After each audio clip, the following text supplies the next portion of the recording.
Detetive A Voz das Gerais. Estamos começando mais um episódio, dessa vez com um convidado especial. Antes da gente apresentar o nosso convidado, vou pedir para todos se inscreverem no nosso canal.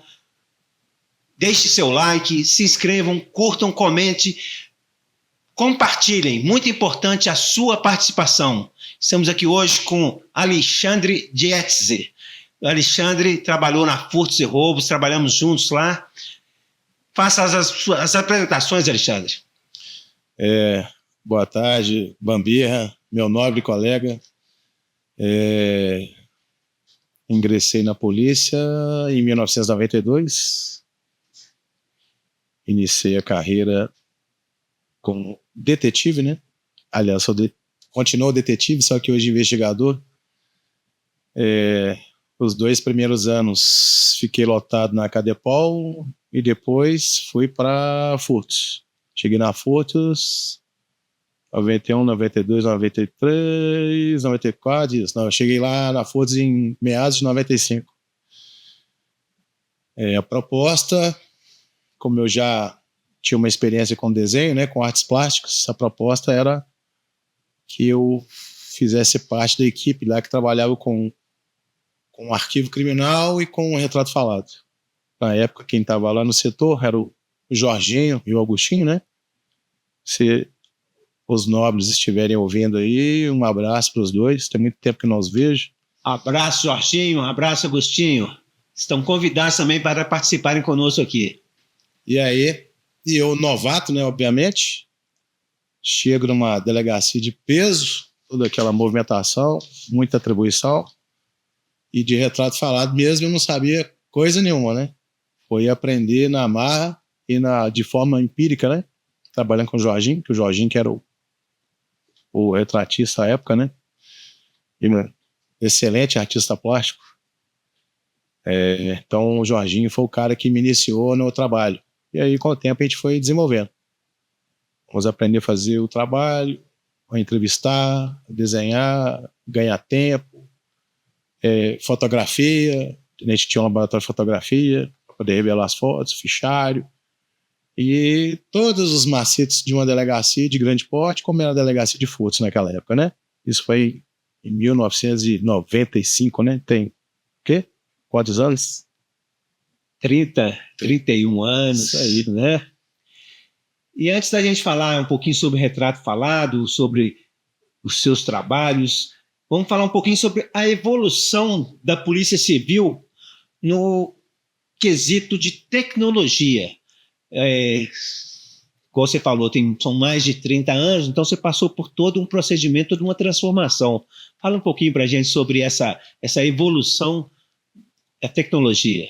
Então, como a gente já tinha, né, conversado assim, feito uma prévia sobre isso, eu me lembro o seguinte: quando eu cheguei na polícia, a polícia não tinha muito investimento em tecnologia.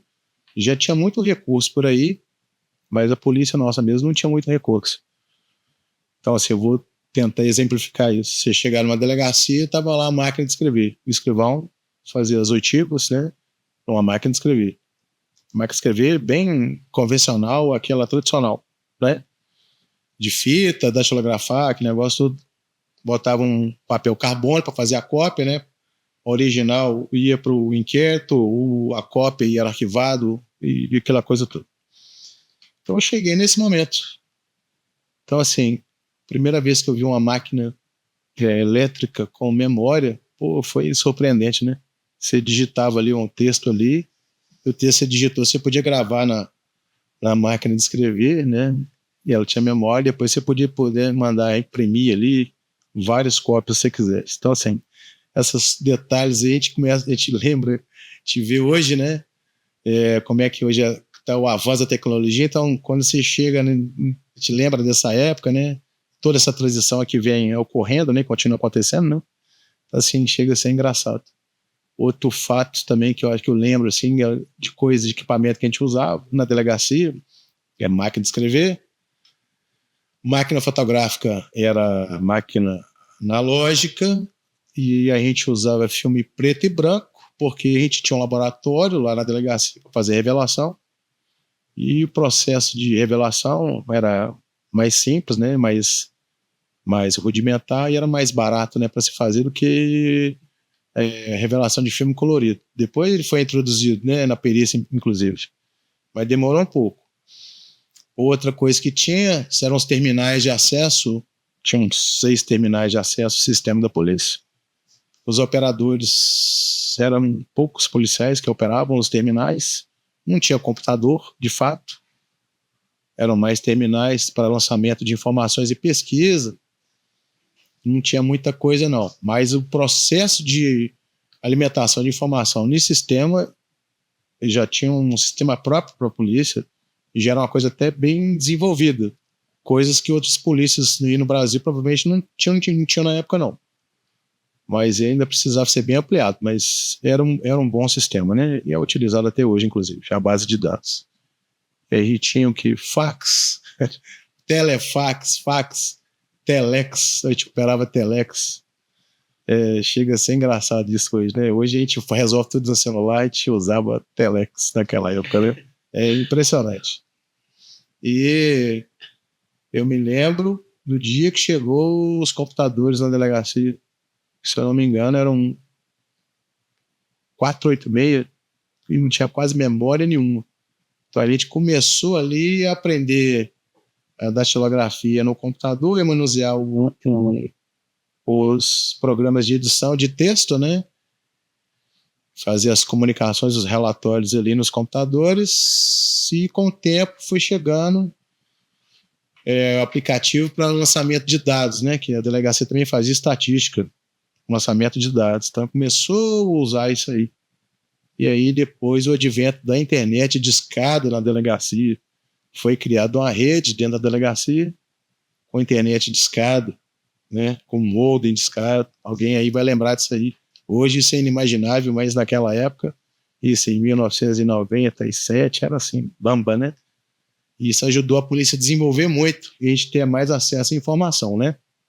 Muito bem. E no que a investigação criminal, e como é que era? Você falou que trabalhava no arquivo, não é isso? O arquivo fazia parte, um setor muito importante da polícia naquela época, né? A polícia, ela era carente de um sistema de informação eficiente. Você não tinha fotografia de suspeitos num sistema online, em rede, igual a gente tem hoje. Não tinha. As delegacias tinham seus próprios arquivos fotográficos. E a gente tinha um arquivo lá gigantesco, sei lá, acho que tinha 50 mil fichas, ou para mais que isso, nem sei quanto. E tinha ali em ordem alfabética o fichário com a fotografia do suspeito ou criminoso, ou do investigado, com texto, com data, quem havia feito a prisão, que outros colaboradores daquele criminoso, daquele suspeito, tinha todas essas informações num fichário. Era em ordem alfabética. E tinha os catálogos de fotos também, que as vítimas ou testemunhas poderiam ir à delegacia para tentar fazer um reconhecimento fotográfico, pelas primeiras impressões ali da investigação, né, do reconhecimento. Então, esse papel do arquivo, enquanto trabalho de inteligência, né, vamos colocar assim, porque era um filtro, né, de informação que acontecia ali, né, foi muito importante. Ainda né? Ele acontece hoje de forma diferente, que tem uma reposição dessas informações e tem um filtro. Mas antigamente é o que a gente tinha de melhor na polícia. Era o arquivo da Força. Muito bem. O Jorginho à frente desse arquivo por muitos anos, né? Jorginho. E você? Agostinho, nossa, Agostinho tinha uma memória assim que... Fenomenal, né? Agostinho, tô com um problema aqui, assim. Se ele não soubesse quem era, pelo menos ele tinha indicar uns 3 suspeitos. Pelo menos. Grandes nomes, grandes pessoas, né? E você herdou isso aí, né? Você é o grande sucessor do Jorginho, né? Depois eu ganhei o cargo do Jorginho. Oi, que bacana, viu? Antes da gente entrar aqui no retrato falado em si, né? Eu gostaria que você falasse um pouco onde você está lotado hoje. Você ainda está na ativa, né, Alexandre? Eu estou trabalhando ainda. Hoje eu estou lotado na CIP, né, a Superintendência de Inteligência Policial. Trabalho no Cyberlab, Laboratório de Investigação Cibernético. E estou lá tem pouco tempo, ainda estou me adaptando ainda, tem muita coisa para aprender, né? Hoje a gente trabalha muito com o sistema, né? E a polícia hoje está investindo bastante no campo da inteligência artificial, voltado para o filtro, né? Filtro na questão das investigações, principalmente investigação que tem grande volume, né? Então, a gente está ajudando a desenvolver esse projeto, esse trabalho, e que hoje a tendência é essa, né? Tudo tem seu momento, né? Hoje a gente está no momento da inteligência artificial. Isso mesmo. E fechando esse bloco, Alexandre, você lá em 92, que você entrou para a polícia, é isso? 92. Isso, 92. Você imaginava os dias atuais, a tecnologia hoje, que o seu trabalho hoje seria dessa forma? Não. A gente vive o presente, né? Lógico que a gente tem uma expectativa do futuro, mas a gente está sempre situado no presente, né? Você tem alguns vislumbres aí, mas assim, em relação ao que eu vivi no início e o que eu vivo hoje, assim, é um outro mundo. É totalmente diferente. E a sociedade muda, né? A sociedade como um todo, ela muda muito. Então, a polícia, ela também muda.